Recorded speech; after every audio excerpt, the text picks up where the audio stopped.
I'm your host, BrightLearn, and today we're embarking on an exhilarating journey through the complex, often bewildering but undeniably fascinating world of global finance.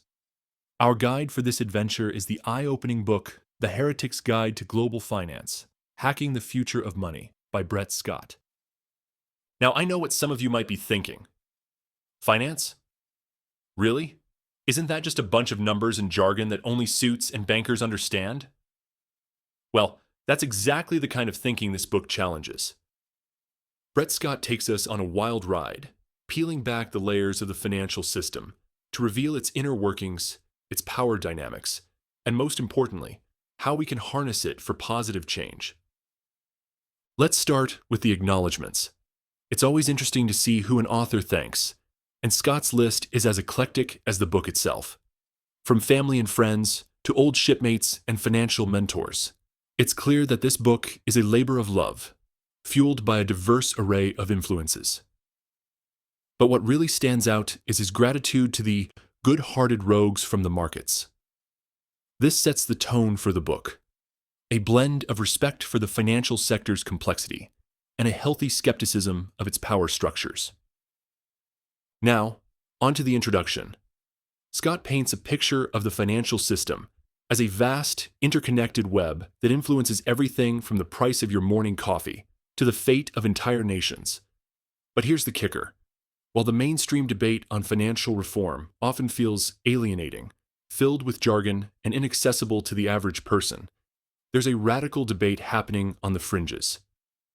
This is where Scott finds his groove, aligning himself with activists, environmentalists, and social justice campaigners who are challenging the status quo. He introduces us to the concept of financialization, the process by which more and more aspects of our lives are being dominated by financial intermediaries. Think about it. From mortgages to student loans, from pension funds to insurance, our lives are increasingly intertwined with the financial sector. But here's the problem. This system is often opaque, complex, and, as many argue, deeply unfair. Scott's journey into the financial jungle began with a simple yet profound question. How can we, as individuals, gain access to this system and use it for positive ends? This question led him to make a bold decision. In 2008, amidst the chaos of the financial crisis, he took a job at a startup derivatives brokerage firm in London. This wasn't just a job, it was an anthropological experiment. He wanted to understand the system from the inside, to see firsthand how it operated and how it could be subverted. What he discovered was both enlightening and disheartening. On one hand, he found a world filled with intelligent, driven individuals who were often more interested in making money than in understanding the broader implications of their actions. On the other hand, he also found a system that was deeply flawed, with power concentrated in the hands of a few, and a culture that often prioritized short-term gains over long-term sustainability. But Scott doesn't just critique the system. He offers a roadmap for change. He introduces us to the concept of financial activism, which he defines as engaging in campaigns against perceived injustice in the financial system, using financial techniques and technologies as campaign tools, and building alternative models to mainstream finance. One of the most compelling aspects of the book is Scott's exploration of the hacker ethos. He argues that hacking isn't just about computers. It's about using things in ways they're not supposed to be used, disrupting them through creativity. This ethos can be applied to finance, too.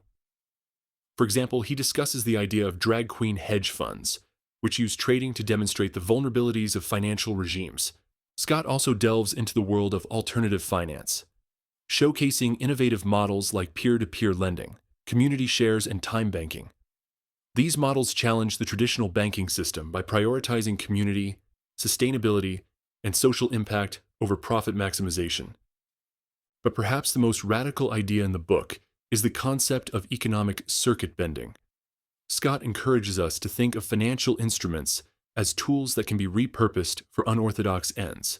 For instance, he suggests using shareholder activism to challenge corporate practices, or setting up activist hedge funds to invest in socially responsible projects. Throughout the book, Scott emphasizes the importance of building a more inclusive democratic financial system. He advocates for greater transparency, accountability, and participation, urging us to rethink our relationship with money and the financial sector. So what can you do to get involved? Well, Scott offers plenty of practical advice.